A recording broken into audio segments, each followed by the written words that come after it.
Have you ever wondered why so much of what we're told about fitness just feels wrong? We're sold this idea that our bodies are just simple machines. Calories in, calories out. But what if that's not the whole story? What if your body is way more complex, like a sophisticated chemical laboratory? Well, let's dive into the science behind that idea and see if we can unlock the code to your best body. Okay, so check this out. It's a classic paradox. On one side, you've got subject A. This person is doing everything they're supposed to do, right? Running for miles, counting every single calorie, but they're just exhausted and they're not seeing the results. Then you have subject B. This person is actually training less, eating more, and, get this, sleeping over 8 hours a night. And they're the one who's lean, energized, and vibrant. So what gives? So what is the difference here? Is subject B just blessed with amazing genetics? Do they just win the lottery? Well, the science says absolutely not. This isn't about luck. It's about working with your body's engineering instead of fighting against it.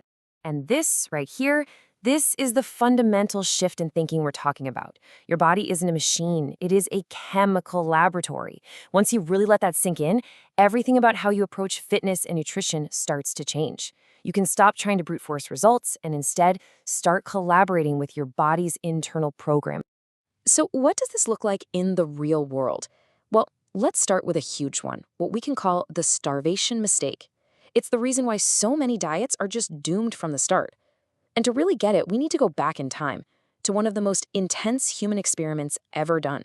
So back in 1944, there was this thing called the Minnesota Starvation Experiment. A doctor took a group of healthy men, and in an effort to understand what happens during a famine, he slashed their calories in half. Now, you'd probably expect them to just lose weight steadily, right? Simple math. But what actually happened was so much weirder, and it uncovered this hidden tripwire in our biology. The data that came out of this experiment is, wow, it's just fascinating. So yeah, their calorie intake dropped by 50%. That was the plan. But look at this, their metabolic rate. The engine that burns those calories, it didn't just drop by 50% to match. No, it went into a complete freefall. It plummeted by a massive 75%. It's like their bodies didn't just tap the brakes, they slammed on the emergency brake. You see, our bodies are brilliant survival machines. They interpreted that diet as a famine, a threat to survival. And so the body did what it had to do. It initiated a system-wide lockdown. Heart rates dropped, body temperatures fell, hormone production, it just nosedived. And here's the thing. This is the exact same ancient panic button that so many aggressive modern diets push today. Your body's #1 goal isn't to look good for the beach. It's to keep you alive. And it will sacrifice everything else to achieve that. And this survival mode thing, it's not just about food. It's about the total stress on your system. Which leads us to our second key, something most of us treat like a luxury, sleep. We need a major reframe here. Stop thinking of sleep as just passive downtime. Start thinking of it as the most powerful performance-enhancing drug you have access to. Just think about this number for a second. 12 hours. During his absolute peak, while he was dominating the world of tennis, this is how much sleep Roger Federer aimed to get every single night. Was he being lazy? Of course not. He understood a critical biological secret that our modern hustle culture just totally ignores. And a huge piece of that secret is something called the glymphatic system. This is a fairly recent discovery, and it's a total game changer. The best way to think about it is like your brain's personal cleaning crew. When you're in deep sleep, your brain uses this special fluid to literally wash away all the toxic gunk that builds up during the day. If you don't get enough deep sleep, that junk just stays there. And that really just hammers the point home. Sleep is not a passive state. It is an active, performance-enhancing drug. So when you cut sleep short to get more done, it's like trying to win a Formula 1 race, but you decide to skip all of your pit stops. It's just not going to end well. Eventually, that engine is going to see. Okay, so we've talked about fueling the body and repairing it. Now let's talk about how to make it stronger.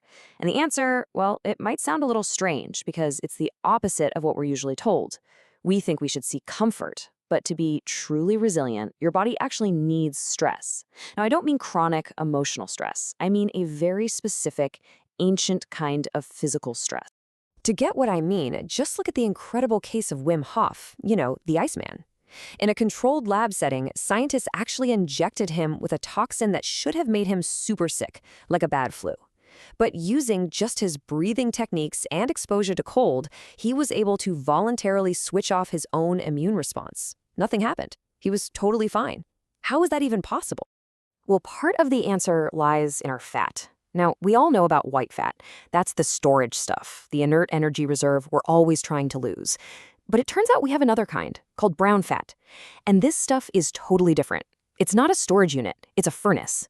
Its job is to burn white fat to generate heat. And one of the most powerful ways to turn that furnace on is through cold exposure. The thing is, by living in our perfectly climate-controlled bubbles, most of us have let that furnace go dormant. And this brings us to this really cool concept, hormetic stress. This isn't long-term, damaging stress. These are short, sharp bursts of discomfort. Think about a freezing cold shower, the intense heat of a sauna, or an all-out sprint. These things act like a powerful wake-up call to our ancient survival pathways, making the whole system stronger and way more resilient. This idea of using these little stresses to trigger a biological upgrade, it leads us to our final key. And for this one, we're going to shift our focus away from the muscles and go straight to the control center for all of this adaptation, the nervous system. The brain-body connection, that's where the real magic happens. Take a look at this number, 25,000. That's how many individual streets a London taxi driver has to memorize to pass this legendary test that they simply call the knowledge. It can take people years of intense studying, and what's really amazing is what this mental challenge physically does to their brains. So scientists put these cabbies in brain scanners, and they found something incredible. The hippocampus, that's the part of the brain that handles navigation and spatial memory, it was physically bigger than in the average person. It had actually grown. This is a perfect example of neuroplasticity, the brain's amazing ability to physically change itself based on what you ask it to do. So what in the world does this have to do with your body? Everything. Your brain adapts with pinpoint precision. If you sit in a chair all day, your brain doesn't just let your muscles get weak. It literally starts to forget the neural pathways needed to even fire them up properly.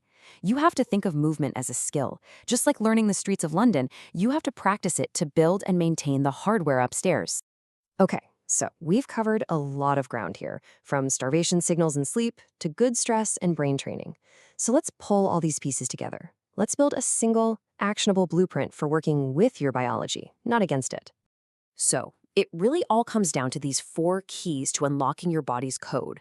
Number 1, stop starving. You have to send signals of safety, not famine, to your metabolism. Number 2, prioritize recovery. Sleep isn't a suggestion, it's non-negotiable. It's where the growth happens. Number 3, seek discomfort. Use those short, intentional stresses to trigger strength. And finally, number 4, train the brain. Remember that every single movement is a neural skill that needs practice. And that really brings us to the ultimate takeaway here. Your body, it is the most advanced, most adaptable piece of technology in the entire known universe. It's time to stop fighting it. Stop treating it like some dumb machine that you have to force into submission. It's time to start working with its brilliant engineering. And all of that leaves us with one final thought.